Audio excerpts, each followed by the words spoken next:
commence le 29 juin 2007. Nous sommes appelés à aller couvrir la cérémonie de réinstallation des magistrats à Bouaké. Ils étaient eux deux face à face et moi j'étais seul, donc tout seul derrière. Il est 10h18, le Fokker 100 est à 10 petites minutes de Bouaké. Le temps est couvert et la température est de 26 degrés Celsius. Bouaké est un peu couvert, donc on a donc survolé Bouaké sans être vu. Et nous avons donc entamé notre descente. Atterrissage normal et correct aussi.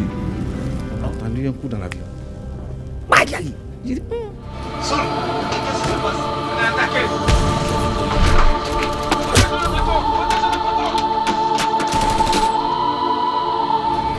Quand la mort vous a côtoyé, quand elle vous a frôlé la joue, vous savez, vous devenez un autre homme.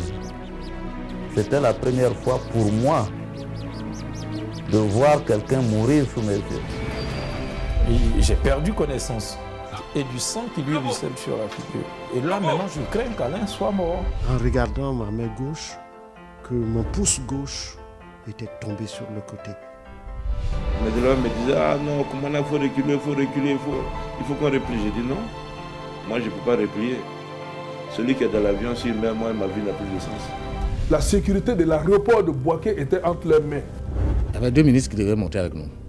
Tout ce que je vis au jour d'aujourd'hui, je peux dire au quotidien, me rappelle aujourd'hui Doumbia. Et c'est aussi que je ne pourrai jamais l'oublier. Parce que quelque part dans mon cœur, il est présent. Quelque part dans mon cœur,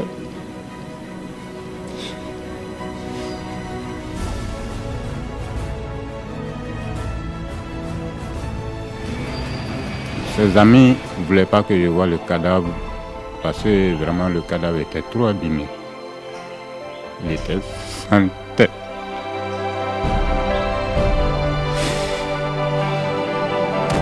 La roquette a arraché sa tête.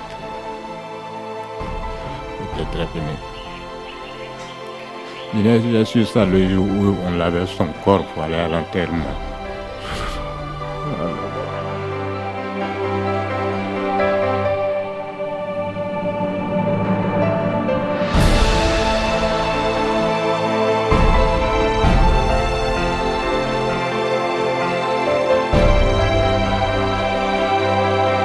Mais j'étais obligée de partir.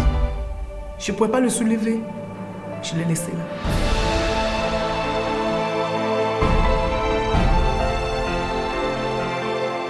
Pado Bruno Nina, Neta Nimburla. Ngode Malondo Ansira Mekasra, Akongana Kasi, comme Sarado. Akofami Kenganya Jiche.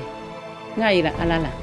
Comment les agresseurs ont-ils pu pénétrer dans un endroit sécurisé par les forces impartiales et les forces armées de forces nouvelles, FAFN?